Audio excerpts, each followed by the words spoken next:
जी महाराज की जय। सर्वे सुंदर साथ की सुंदर साथ जी अपना दररोजना नियम मुजब पूज्य महाराज श्री चंदन तिलक करी અને યજમાનો પૂજન કરતા હોય છે।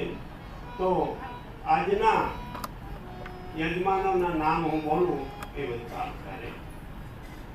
શ્રી બાયજુરાજ મહિલા મંડળ કૃષ્ણનગર આજના 11,000 રૂપિયા દાન કરીને પૂરેપૂરા યજમાન આજના રીતકના યજમાન। બોલો कृष्ण कन्हैयालाल की। रमेश भाई गोविंद भाई नसीब, मनीष भाई रमेश भाई नसीब, संगीता बेन गिरीश भाई कोडीनारिया अने नंदू कुमार मास्टर ए पण आजना हिंडोराना छे अने पूज्य महाराज ने तिलक करी अने पूजन करवा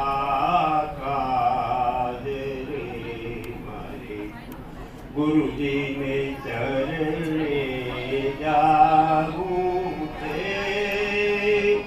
पूजन करवा काज।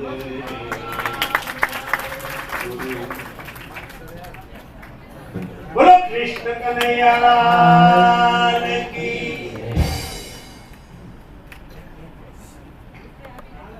ऑडियो इधर से आ रहा है यार, फिर से ऑडियो इधर से आ रहा है।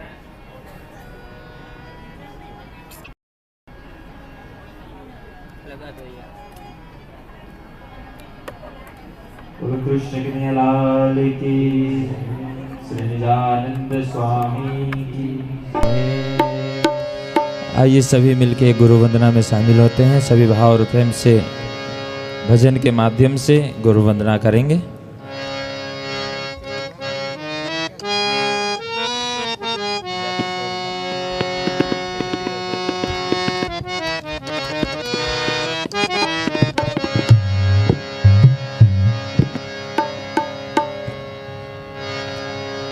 हमारे हैं श्री गुरुदेव, हमें किस बात की चिंता।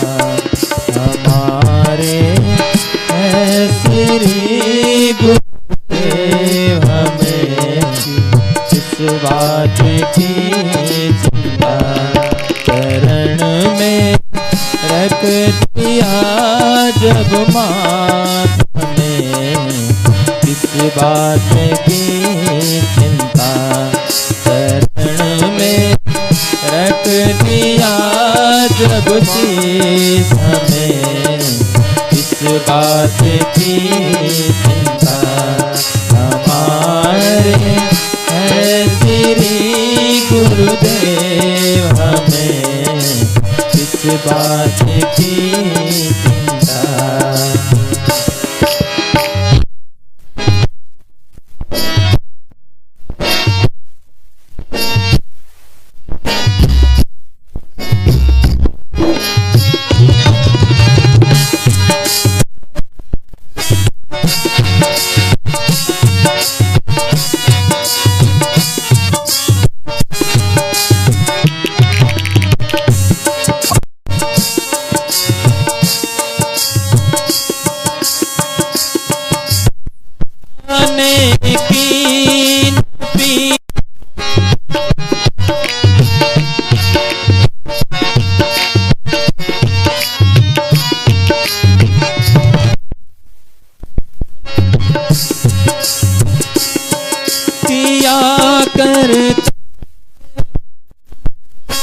रात क्यों बिन बात की चिंता।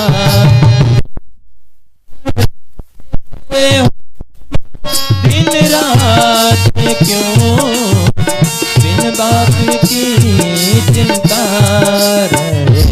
हर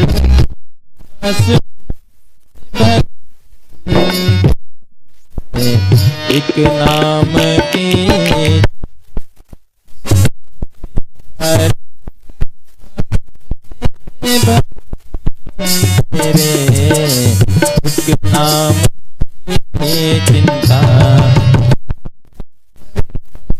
श्री हमें इस बात की चिंता।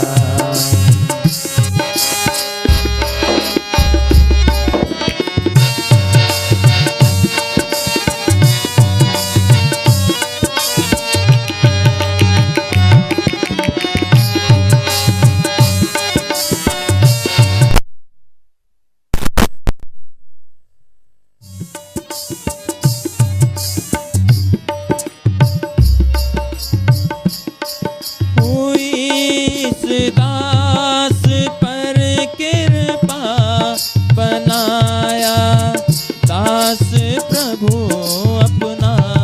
हुई इस दास पर कृपा बनाया दास प्रभु अपना।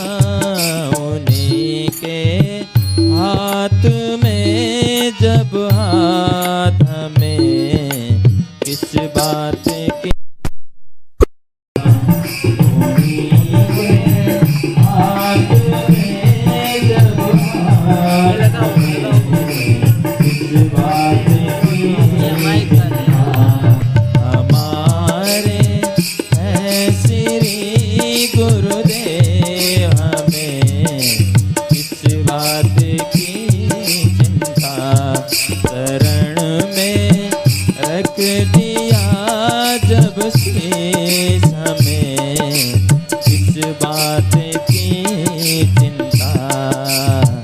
किस बात की चिंता। किस बात की चिंता। बोलो कृष्ण कन्हैया लाल की, सद्गुरु महाराज की। हमारे हैं श्री गुरुदेव हमें किस बात की चिंता। होना तो ऐसा ही चाहिए, लेकिन जब से सूरज देखिया लेत अंधेरी घेर, जीव पशु पक्षी आदमी सभी यहीं के फेर। ऐसे वाणी में चौपाई आता है। जैसे ही सूर्य उदय होता है तो सभी अपने पेट पूर्ति के लिए। अब इसलिए भागवत जी में भी एक बहुत ही सुंदर श्लोक है, सुखाय कर्माणि करोति लोको न तम सुखम वान्यदुपारंभ। हर इंसान आज भाग रहा है सुख की प्राप्ति के लिए। दुनिया भर के वैभव इकट्ठे कर लिए, लेकिन कहीं भी शांति नहीं मिली। हर इंसान को सुख चाहिए।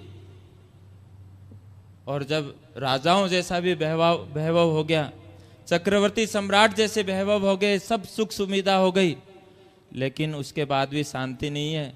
और पहले तो हो सकता है जब धन नहीं था, जब हो सकता है 10-12 रोटी खाते हो। अब जब धन आ गया तो डॉक्टर भी कहते हैं भैया दाल का पानी पियो। बोलो कृष्ण कन्हैया लाल की। तो उसमें धन में भी सुख नहीं है, क्योंकि देखिए दह के पीछे क्या आता है, न आता है ना। तो मैंने धन के पीछे भागोगे तो नरक जाना पड़ेगा। यदि आप धर्म करोगे, धर्म के पीछे म आता है ना, धर्म करोगे तो धर्म करने से मोक्ष की प्राप्ति होगी। हर शब्द के पीछे परमात्मा ने कुछ न कुछ इशारा किया है। अब परमात्मा दया कब करेंगे, तब बोले दया को उल्टा कर दीजिए, क्या होगा। हाँ, तो हर चीज के पीछे। अब देखिए एक बहुत ही गरीब भक्त था, पेट भर तो जाता था लेकिन कभी धन नहीं देखा था उसने। तो किसी ने बस वैसे ही दया करके 10 का नोट दे दिया। अब वो दिन भर सोचता रहा कि मैं क्या खरीदूं इससे। पहली बार 10 का नोट उसके हाथ में आया तो सोच रहा है दिन भर क्या खरीदूं इससे मैं। पूरा मार्केट में घूम लिया, ये खरीदूं, इससे ज्यादा ये उपयोगी है, उससे ज्यादा वो उपयोगी। दिन भर कुछ भी नहीं खरीद पाया। और भक्त आदमी था वो, दिन भर नहीं खरीद पाया। शाम को फिर दोबारा मंदिर के आगे बैठता था, वहीं से भोजन मिलता था उससे। तो जा करके शाम को थक हार करके मंदिर के आगे आया और जा करके वो 10 रुपया दान पेटी में डाला। बोला प्रभु इस 10 रुपए के चक्कर में मैं आज तुम्हारा भजन भूल गया, और उनकी क्या दशा होती होगी जिनके पास आपने अपार खजाना दे रखा है। उनकी क्या स्थिति होती होगी। तो देखिए, धन के पीछे हमारा ध्यान होता है तो परमात्मा को भूल जाते हैं, तो ध के पीछे न है तो वो नरकगामी हो जाते हैं। और जो धर्म करेंगे तो उसके पीछे, धर्म के पीछे म आता है, इसका मतलब मोक्ष। मोक्ष माने मोहों का क्षय ही मोक्ष है। तो इसलिए ये सारी चीज़ें तारतम्य वाणी में बीतक में बहुत अच्छे से समझाया, और हमारे आचार्य महाराज श्री बहुत ही विस्तार के साथ में, हम भी कितने वर्षों से कथा तो सुन रहे हैं, करते भी हैं, लेकिन इस तरह से सारे शास्त्रों का सार, उपनिषदों का सार, वेदों का सार यदि सुनने को मिल रहा है तो पहली बार ये सुनने को मिल रहा है। हम बहुत ही भाग्यशाली हैं। जितना भी सोचें, मनन करें, चिंतन करें, बहुत भाग्यशाली हम कि ऐसे जगत गुरु आचार्य महाराज श्री के मुखारविंद से हम सभी को सुनने को मिल रहा है। तो आइए मन को एकाग्र करेंगे, विचलित न हो पाए, मन इधर उधर भटके ना, इसलिए एक बार जयकारा बोल करके मन को यहीं पर लेके आए और बड़े भाव और प्रेम से सुने और जीवन को सफल और धन्य बनाएंगे। तो आइए मेरे साथ एक बार जोर से बोलें, बोलो कृष्ण कन्हैया लाल की, सद्गुरु महाराज की, श्री कान्नाथ प्यारे की, श्री पांच नौतनपुरी धाम की, आचार्य श्री साठ कृष्णमणि जी महाराज की, सर्व सुंदर साथ की प्रणाम।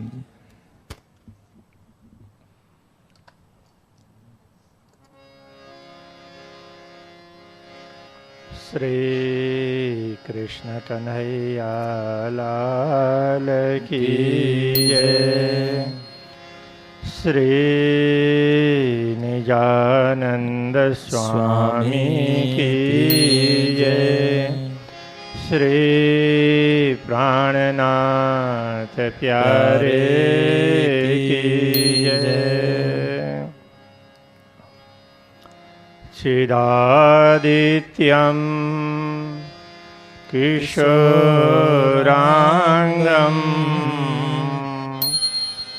परिधाम्ने विराजितं स्वरूपं सच्चिदानन्दम्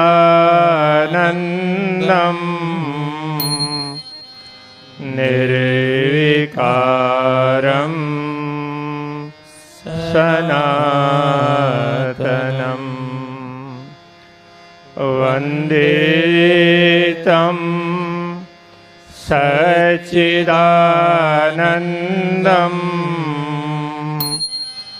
श्रीकृष्णाख्यं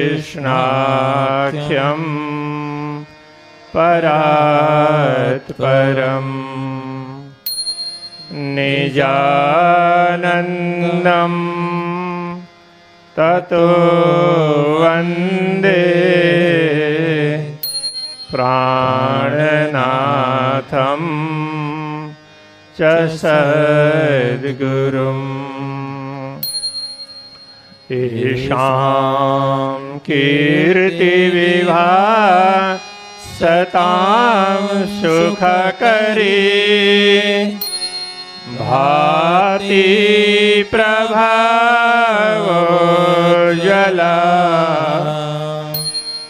येषां सच्चरितं तपस्फुटचमत्कारोन्नतं भाषितम्। कृष्ण प्रेम सुधा विताननिपुणान् श्रीदेवचन्द्राभिधान्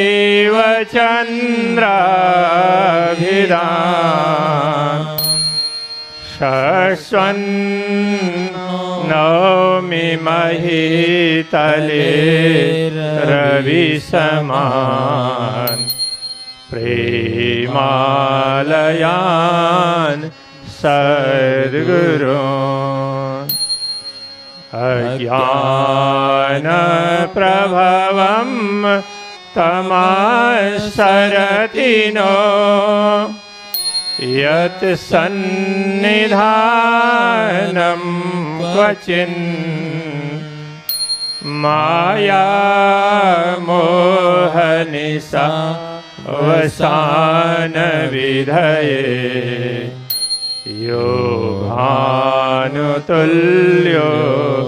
भवत् वन्दे कल्पतरो समानसुषमम् विद्यावतां मन्दिरम् कृष्ण प्रेम रहस्य पर्वतगुहम् श्री प्राणनाथं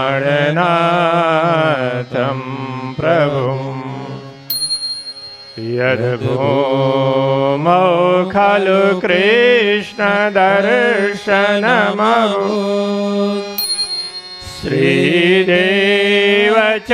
श्रीदेवचन्द्राय वै येषां तारतमाख्य मन्त्रसुलभम्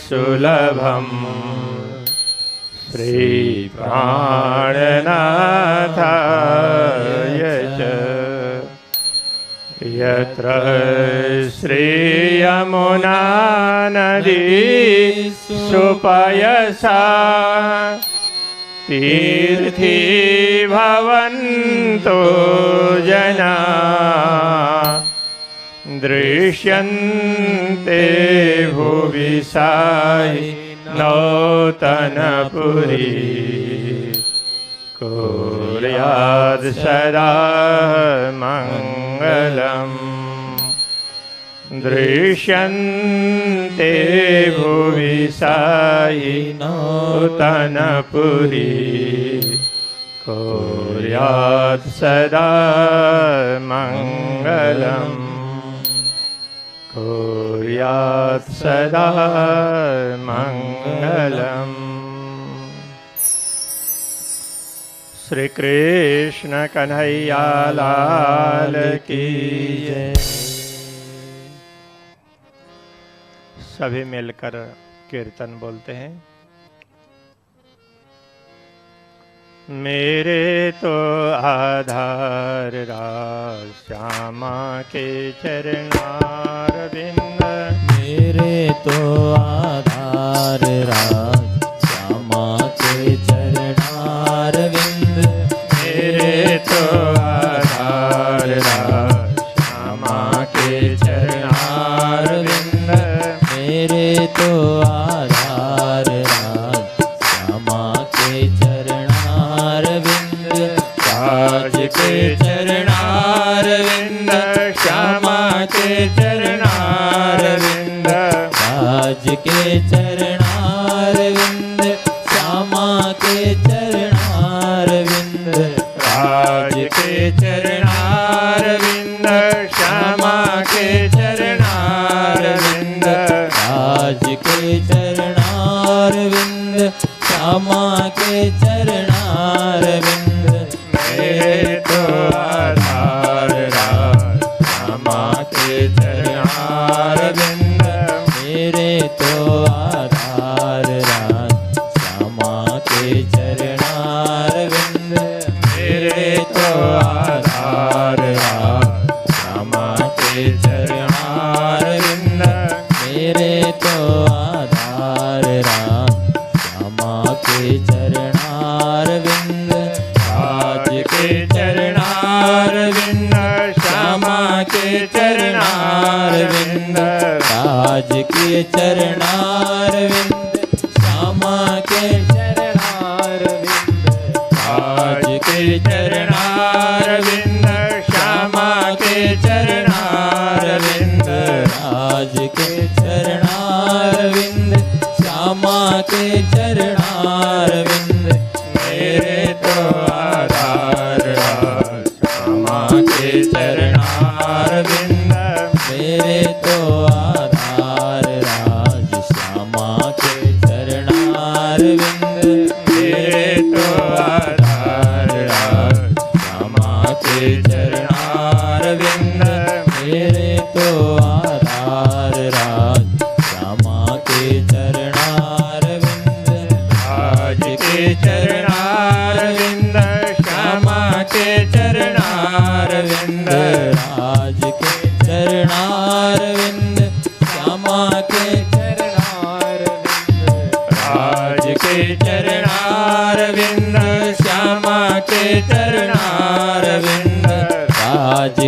चरणारविंद श्यामा के चरणारविंद मेरे तो आधार राज श्यामा के चरणारविंद मेरे तो आधार राज श्यामा के चरणारविंद मेरे तो आधार राज श्यामा के चरणारविंद मेरे तो आधार राज श्यामा के चरणारविंद राज के चरणारविंद श्यामा के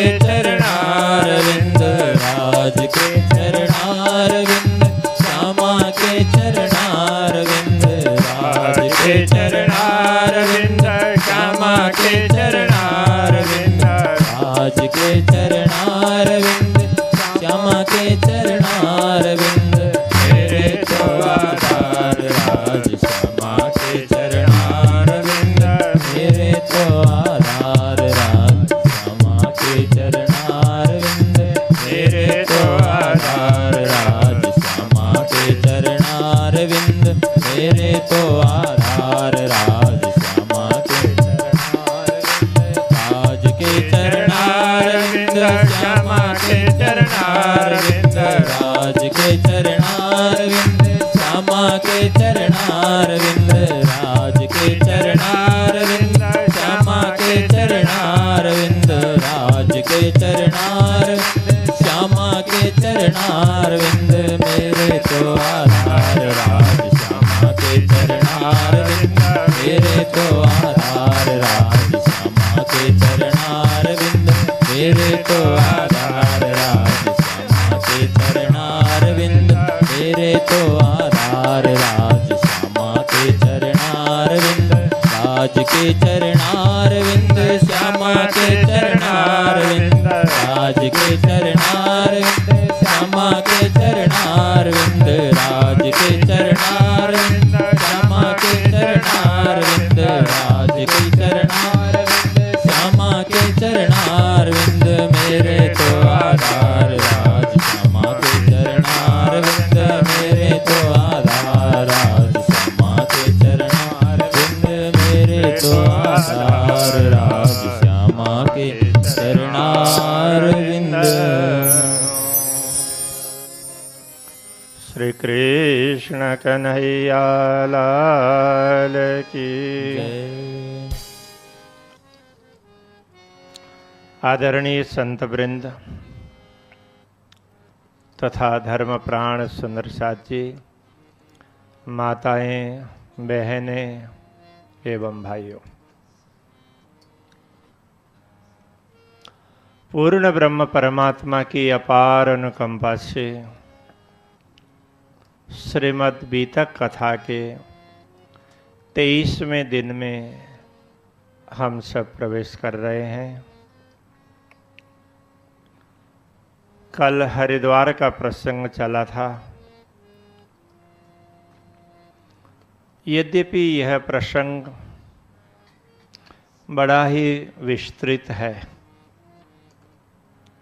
फिर भी उसको हम लोगों ने संक्षेप में सुना।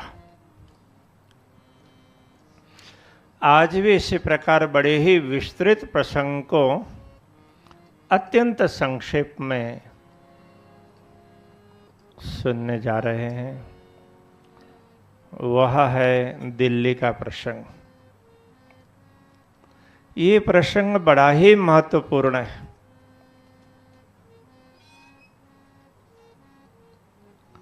किंतु अभी हम उसके महत्व को समझ नहीं पा रहे। महामती श्री प्राणनाथ जी हरिद्वार से दिल्ली चले आए। उन्होंने संत महात्माओं को देखा, उनके विचार सुने, उन सबको एकत्व के लिए, सुसंगठित होने के लिए प्रेरणा दी। तत्पश्चात वे दिल्ली चले आते।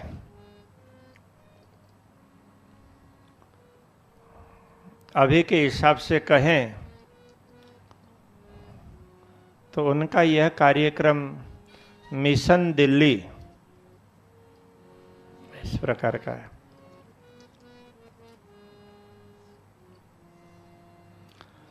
वो चाह रहे थे किसी भी प्रकार से औरंगजेब तक बात पहुंचाई जाए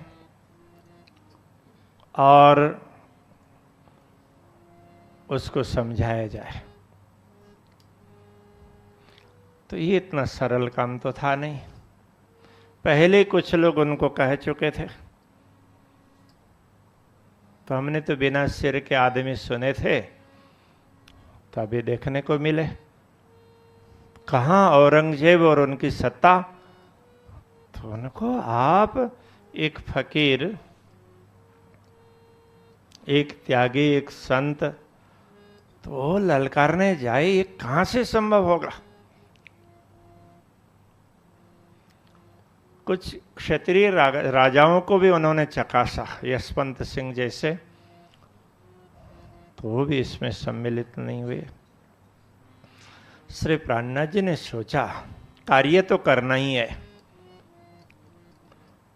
कार्यम व साधयेयम देहम व पातयेयम। कुछ दृढ़ संकल्प वाले महानुभाव ऐसा सोचते हैं, या तो मैं कार्य कर डालूंगा, तो या शरीर छूट जाए तो छूटने दो।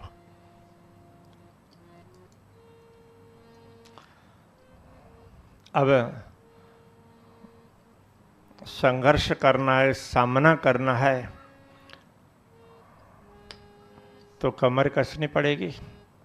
तो उसकी तैयारियां की। तो वहाँ जो भी उनके साथ थोड़े बुजुर्ग वृद्ध लोग थे, महिलाएं थी, उन सबको सुरक्षित स्थान पर पहुंचाने का निश्चय किया। सबको आगरा पहुंचाया, हाँ, अनूप शहर पहुंचाया। अनूप शहर वैसे बहुत सुंदर स्थान है, गंगा के किनारे पर बसा हुआ शहर, छोटा सा है किंतु बड़ा सुंदर, चारों तरफ हरियाली।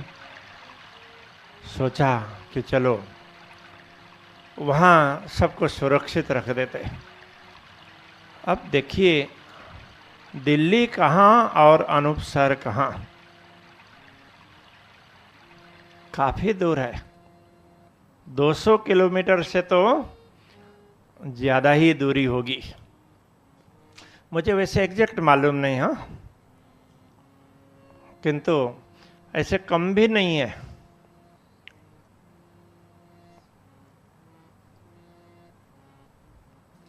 तो वहां पहुंचाकर उनको सुरक्षित रखा। फिर दिल्ली लौट आए गिने चुने लोगों को लेकर के। तो उस समय श्री प्राणनाथ जी के साथ काफी सुंदर साथ हो चुके थे।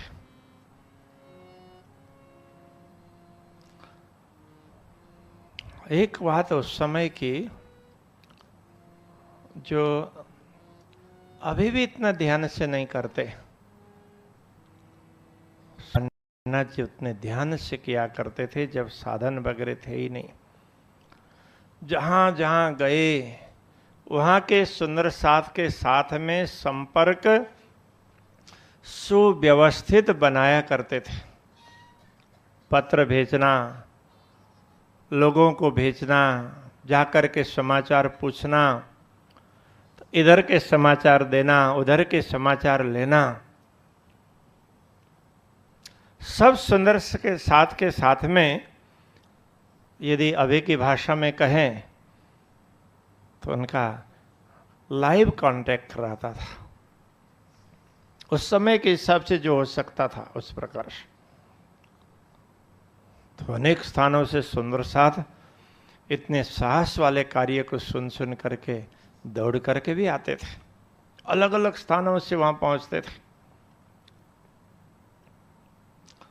तो ये सब सुन करके ना एक बार तो बिहारी जी ने भी कुछ लोगों को भेजा।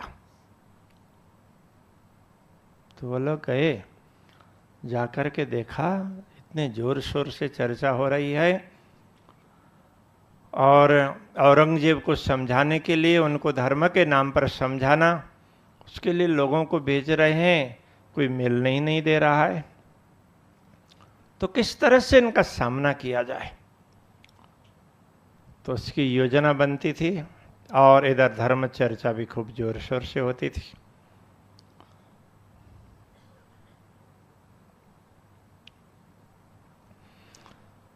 वहां दरबार का एक मुख्य आदमी था, उसका नाम था शेख सलेमान। उन्होंने लालदास जी को उनके पास भेजा।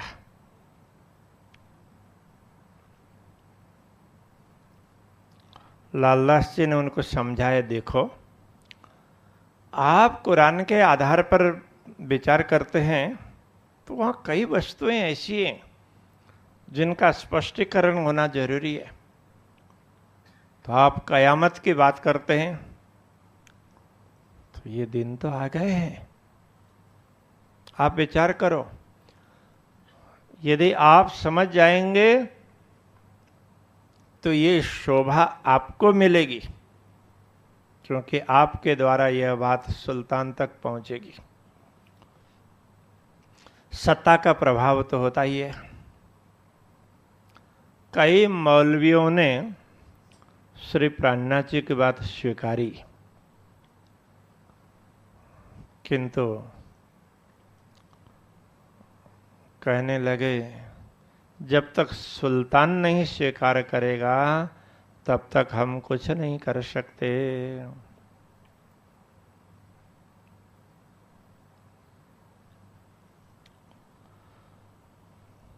उन्होंने विचार किया, जो पहले पत्र तैयार किया था तो उसको और ढंग से तैयार किया जाए। इसके लिए मौलवी लोग क्या मानते हैं, कैसे समझते हैं, तो वो ध्यान देने के लिए, उनकी बात जानने के लिए उन्होंने लालदास जी को और गोवर्धन भाई को किसी मुल्ला के पास भेजा। उनके साथ अच्छी चर्चा हुई। लालदास जी ने भी कुरान के कई प्रसंगों का स्पष्टीकरण करते हुए कहा। तो वहाँ जोर शोर से बात होती, तो इधर गोवर्धन भाई को मन में जरा भय रहता।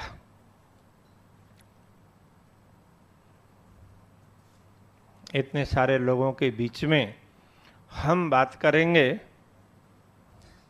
तो पता नहीं ये लोग क्या करेंगे। तो बीच में फिर रास्ते में गोवर्धन भाई कुछ बोलते भी, तो हम क्यों इन झंझटों में पड़े।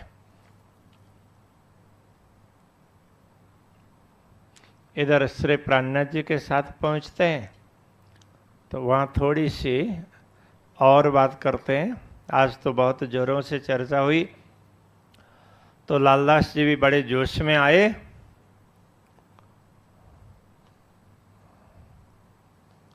तो समाचार इधर आकर के ऐसा देते।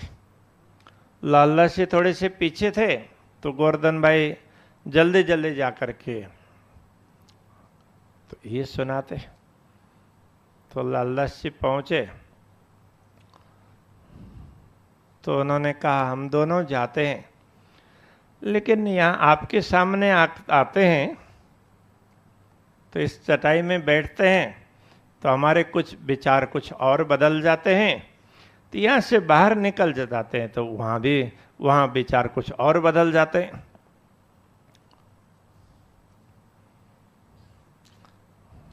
तो गोवर्धन भाई को लगा ये तो मेरी कमी बता रहे हैं, तो उनको उस समय अच्छा नहीं लगा। ये होता भी है, किसी को आप आईना दिखा देंगे तो उसको अच्छा नहीं लगेगा। कमी बताने के लिए भी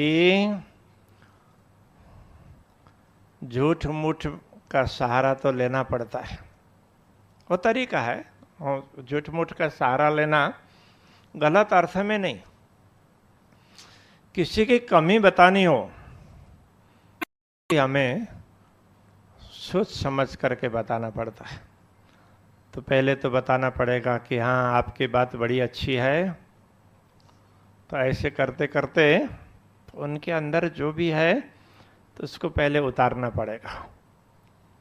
तो उसके बाद में फिर कहें कि आपकी बात तो बड़ी अच्छी है, किंतु इसकी जगह पर ये करेंगे तो कैसा रहेगा। तो समझदार व्यक्ति होते हैं तो उनको लगता है हाँ बात तो सही है, तो वो स्वीकार करेंगे। तो हम लोग क्या करते हैं, सीधा सीधा बोल देते हैं, तो आप सही नहीं सोच रहे, तो फिर बात बनती नहीं, वो बिगड़ जाती है। तो किसी को भी पहले उनके सीधे सीधे ये आपकी कमी है वो कहने की अपेक्षा उनकी दो चार बातें अच्छी है वो बता दें, तो उसके बाद में कहें तो इतना सुंदर हीरा और उसमें तो एक आध दागी लगी हुई हो तो कितना खराब लगता, उसकी कीमत तो नहीं रहती है ना। तो फिर उसको लगता है कि वो तो मुझे ये दागी मिटानी चाहिए। तो व्यवहार में ये सब विचारना पड़ता है। तो दोनों की थोड़ी खींचातानी हुई, बोलाचाली भी हो गई।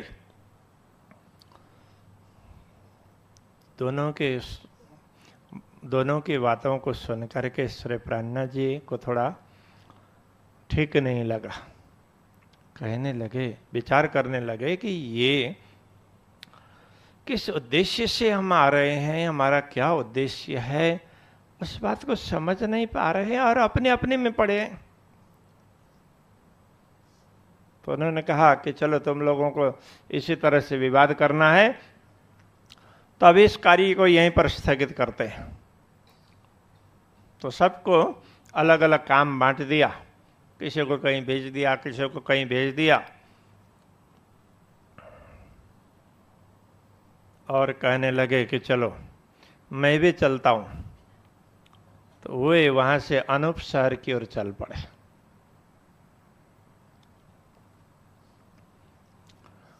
वैसे तो अच्छा भी हुआ, अनूप शहर जाने के बाद सनंद ग्रंथ अवतरित हुआ,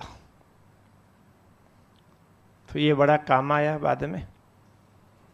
तो कभी कभी कोई समय नहीं आया होता है ना, तो कुछ ना कुछ घटनाएं घट जाती है,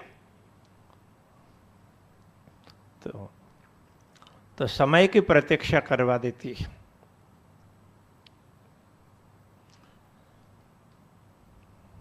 तो एक शेख बदल नाम का व्यक्ति उस श्री प्राणनाथ जी का शिष्य बन गया था। वो बाहरी ऊपरा ऊपरी मतलब बाहरी दिखावा वाला नहीं, सचमुच वो पूर्ण रूप से उसने ईमान रखा था। तो श्री प्राणनाथ जी ने उसको कहा, देखो तो इसको लेके जाओ, और तुम तो मुसलमान हो तो तुम्हें तो सुविधा भी रहेगी, तो इसको कैसे भी सुल्तान तक पहुंचाओ। तो वो भी गुरु आज्ञा गरीयसी ऐसा समझ करके चल पड़ा लेकर। कुछ प्रकरण तो उसके भी पूरे सनंद ग्रंथ में भी, तो अभी जो सनंद ग्रंथ है उसके आरंभ के प्रकरण है तो कलश से जुड़े हुए हैं। तो बाद के कुछ प्रकरण हैं तो जिनमें कुरान हदीस उनके प्रसंगों को लेकर के उनका स्पष्टीकरण किया है। तो ऐसे प्रकरणों को लेकर के तो चला गया। तो वहां ईदगाह पर चला गया, तो उसका पहले से संपर्क भी होगा, कुछ उसके परिचित होंगे, उन लोगों के साथ में बातचीत की, कोशिश काफी की, उसमें सफलता नहीं मिली। तो उसको सब लोग यही कहने लगे कि ये हिंदी में लिखा हुआ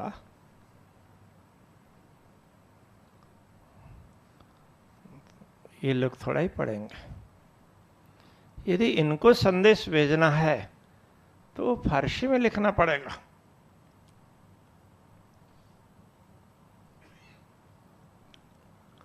फिर उसको उन प्रकरणों को फारसी में लिखने के लिए किसी को ढूंढा। ऐसे ढूंढते ढूंढते एक मौलवी मिला और उसको बोला कि तुम इसको फारसी में लिखो। तो उसमें फारसी में तैयार की। तो उसके बाद फिर ये लेकर के लालदास जी को और गोवर्धन भाई को, अबे तो काफी दिन बीत गए थे, तो जहां जहां जिनको भेजा था वो फिर वापस आए।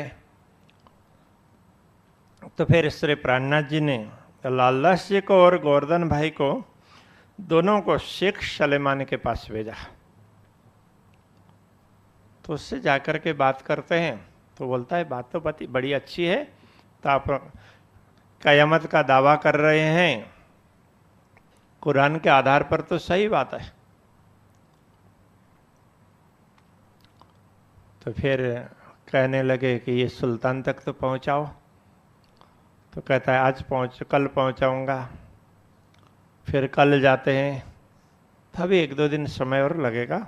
ऐसे करते करते 2 महीने बीत गए, कुछ भी नहीं हुआ।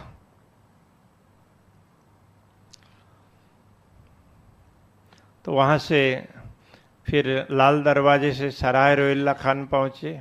तो वहाँ पर सराय रोहिल्ला आज भी स्थान है, लाल दरवाजा भी स्थान है।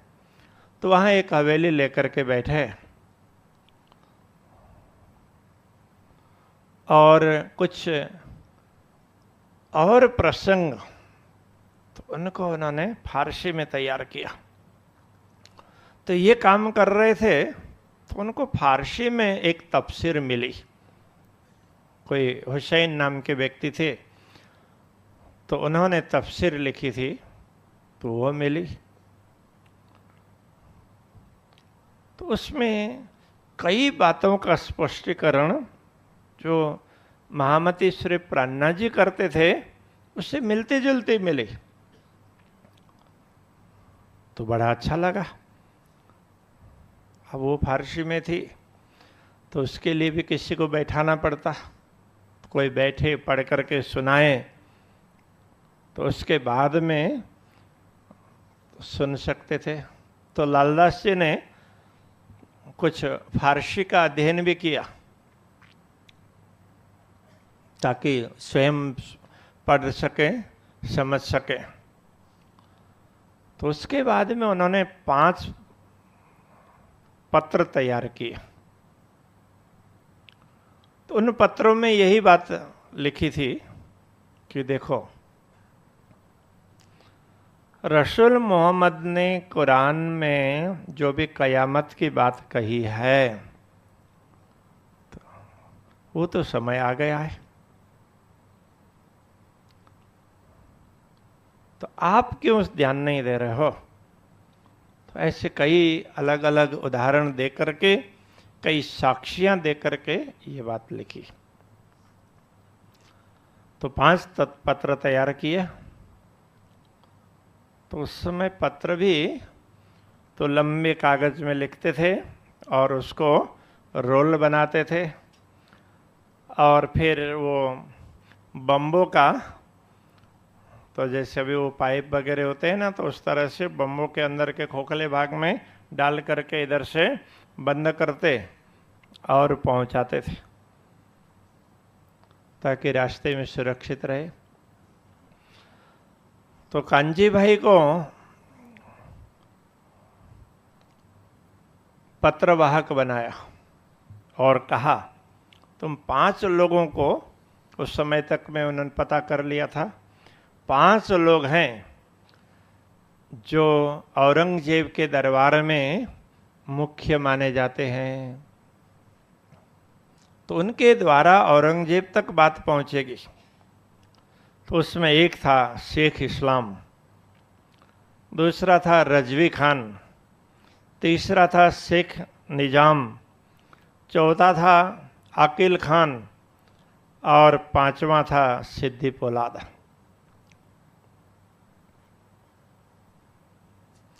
उनको पत्र ले जा करके दिया। एक ने तो लेना ही मना किया। तो उन्होंने पढ़ा। पढ़ने पर कुछ लोगों को लगा कि बात तो सही है। तो फिर इस तरह से प्लानिंग बनाई थी कि श्री प्राणनाथ जी बहुत दूर हैं, तो उनको एक फकीर के रूप में कहा करते थे। तो ये फकीर ने ये पत्र भेजा है और इसका जवाब मंगवाया है। तो कांजी भाई जाते थे तो वो कहते थे तो इसका जवाब दे दो ना, नहीं तो फकीर मुझे तो इस मजदूरी का कोई पैसे ही नहीं देंगे। तो बोलता है कि दूसरों को भी तो भेजा है ना, तो उनका जवाब आने दो। तो ऐसे इस तरह से बात टालते रहे। तो 2 महीने तक कांजी भाई ने प्रयत्न किया, तो उसमें कुछ सफलता नहीं मिली। तो श्री प्राणनाथ जी उस समय थोड़े दूर रहने चले भी गए थे, क्योंकि वहाँ कब किस समय कैसा मुकाबला करना पड़े, तो ऐसे में तो प्राणनाथ जी को थोड़ा सा अलग रह करके सबका संचालन करना था। तो वो समाचार भेजते ऐसा करो ये करो, और दूसरे लोग काम करते। तो इसमें सफलता न मिलने के बाद में फिर कुछ सुंदर साथ इकट्ठे हुए। तो उसमें एक दयाराम नाम का सुंदर साथ था दिल्ली में। तो उसके परिवार के लोग तो उनसे विरुद्ध थे, लेकिन उसको महामती श्री प्राणनाथ जी की बात पर इतना विश्वास हो गया कि वो पूर्ण रूप से समर्पित हो गया। तो घर भी छोड़ दी। तो वो वहां पर नौकरी करता था दरबार में। तो वहाँ वो घंटा बजाते हैं ना, समय समय का, ये इतने बजे हैं इतने बजे हैं, उस तरह का वो काम करता था। बैठक हुई तो बैठक में ये निर्णय किया कि ये लोग तो कोई सुनने के लिए तैयार नहीं है, एक दूसरे ऊपर डालते रहते हैं। तो कभी कहते हैं कि ये तो हम लोग सभी मिलेंगे तो उसके बाद में कुछ विचार कर सकते हैं इसके विषय में। तो ये ऐसा इतना सरल नहीं है कि हम तुरंत जवाब दें। वैसे तो उनकी बात भी सही थी, तो उनको लगता तो सही था, तो उसको स्वीकार कैसे करते। कोई स्वीकार करे तो उनको लगता था कि कभी हमारे गर्दन पर तलवार ना चले। कई बार ऐसा होता है, कभी भी आप देखिए मिडल ईस्ट में क्या परिस्थिति है। तो समझे बिना लोग कहाँ से कहाँ कितने एक्सट्रीम बन जाते हैं, इसका कोई ठिकाना ही नहीं है। तो कई लोग जिनको थोड़ी बहुत समझ में आ भी जाए तो वो भी डर जाते हैं। आज पूरी दुनिया में ऐसा ही है। कई बार अलग अलग कॉन्फ्रेंस में कई लोग मिलते हैं तो बात भी करते हैं।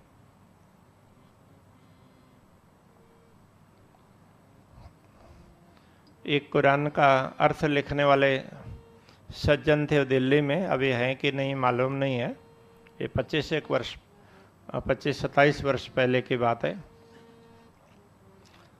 तो उनको जो यहाँ लालदास्य के बीतक में कुछ आयातें हैं, तो वो आयात शुद्ध हैं कि नहीं, तो शुद्ध करवाने के लिए उनको बुलाया करते थे। उन्होंने सनंद पढ़ा, मार्फत सागर पढ़ा, क्यामत नामा पढ़ा, तो उसके बाद कहने लगे, तो कुरान का इतना गूढ़ रहस्य तो आज तक किसी ने स्पष्ट नहीं किया है कि जो महामती प्राणनाथ जी ने किया। तो उनको बोला, तो आप जो कह रहे हैं ना वो लिख करके दो। तो कहने लगे कि ये नहीं हो सकता है, मैं लिख नहीं सकूंगा। तो पूछा क्यों नहीं? तो कहने लगे मैं लिखूंगा तो कभी हमारे गर्दन पर छुरी ना चल जाए। जहां बहुत कट्टरता होती है तो वहां सच्चाई बिल्कुल स्पष्ट नहीं हो पाती।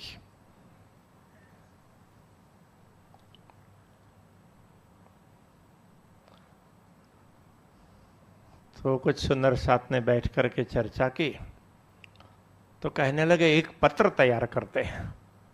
पत्र के वे क्या, एक पोस्टर दीवार में चिपकाने के लिए। तो उसमें ये लिखा था, कोई भी मुसलमान होगा तो ये पढ़ करके अंदर जाएगा दरबार में। तो दरबार के तो एक तरफ की एंट्री के पास में तो वहाँ कोई गुसल खाना था, उसके दीवार में ऊपर चिपका दी। तो कोई भी ये पढ़े बिना नहीं जाएगा। तो धीरे धीरे धीरे वो नंदलाल भाई ने हिम्मत की, रात को जाकर के बढ़िया तरीके से चिपका दिया। दूसरे दिन सुबह से ही दरबार में खलबली मचने लगी। तो ये बात सुल्तान तक पहुंची।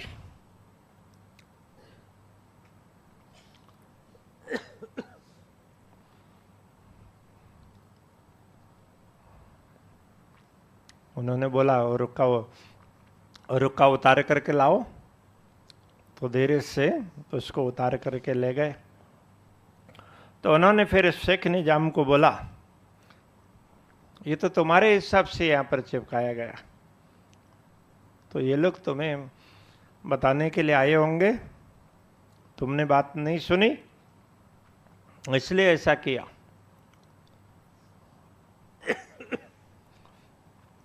तो उसने शेख निजाम को अपने ड्यूटी से हटा भी दिया और उसके बेटे को रखा और कहा कि जो फरियादी हैं तो वो जुमे की नमाज के बाद मुझसे मिले। ढिंडोरा भी पिटवा दिया, किंतु तो जो लोग आते थे, कौन है फरियादी, सबके फरियाद ले ले करके जाते थे। तो जब ये लालदास जी निर्मल करके तो वो पत्र देते ना, तो हमने ही वहाँ पर चिपकाया है, जिसके लिए सुल्तान बुला रहे हैं वो हम ही हैं।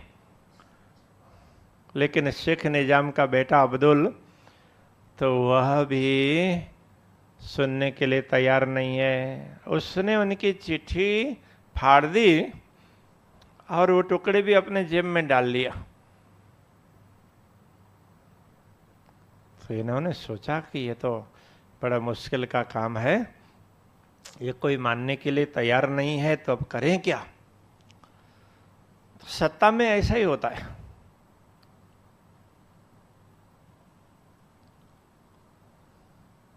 तो कुछ सुंदर साथ ने मीटिंग की। तो उन्होंने विचार किया कि अब पूर्ण रूप से समर्पित होने वाले कौन कौन है। जैसे गुरु गोविंद सिंह ने बोला था, तो कौन जान देने के लिए तैयार है। तो जो जान देने के लिए तैयार हुए तो उनके सामने 5 ही लोग आए जान देने के लिए तैयार। हाँ, तो उन्होंने किया भी ऐसा ही था। कौन देने के लिए तैयार है गुरु के वचन पर समर्पित होने के लिए। तो मानो वो उनका शिरच्छेदन कर रहे हों, तो उस प्रकार से तो उन्होंने वो व्यवस्था बना रखी थी। तो उनको शिरच्छेदन करना तो क्या था, तो शिष्यों की परीक्षा लेनी थी कि मेरी बात पर जान देने के लिए कौन तैयार है। तो 5 लोग तैयार हुए। उनमें से एक यही गुजरात का ही है, मोहकम सिंह, यहाँ बेट द्वारका है ना, तो बेट का है। तो सिख परंपरा में उन 5 का बड़ा सम्मान है। तो इधर सुंदर साथ में भी बैठक हुई, तो उनमें 12 जने तैयार हो गए। हमें मरना पड़े तो हम मरने के लिए तैयार हैं।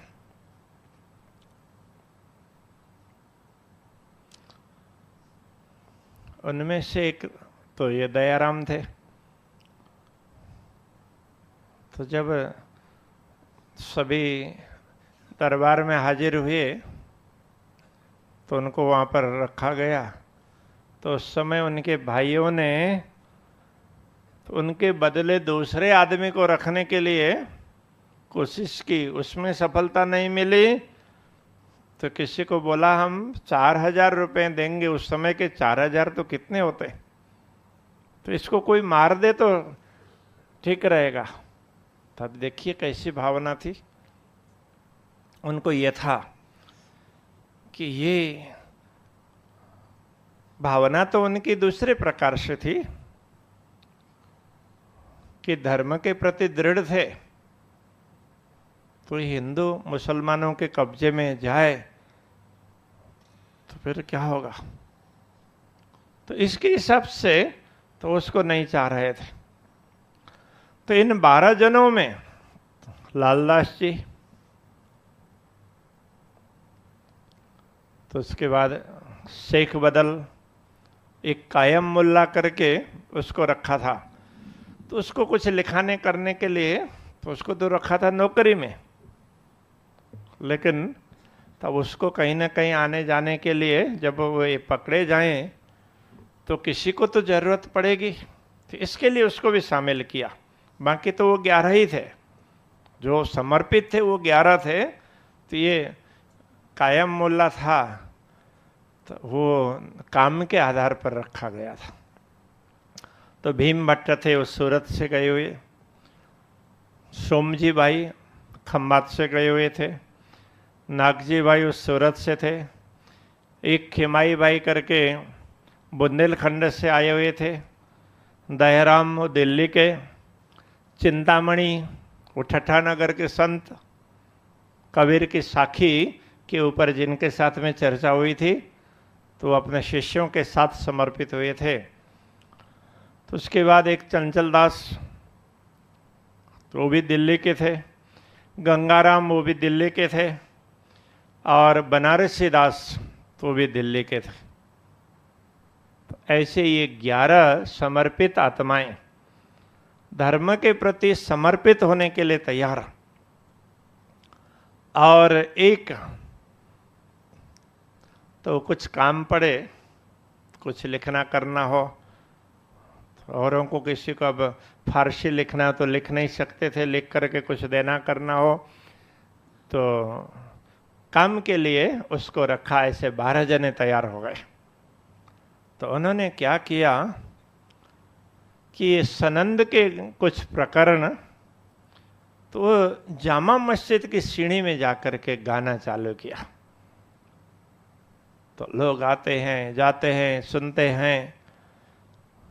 तो कोई रुक करके सुनते हैं, किसी को अच्छा लगता है, और कोई ऐसे ही अनदेखा करके भी चले जाते हैं। तो इन्होंने इतनी हिम्मत की, तो वहां जाकर के खूब जोर शोर से गाया।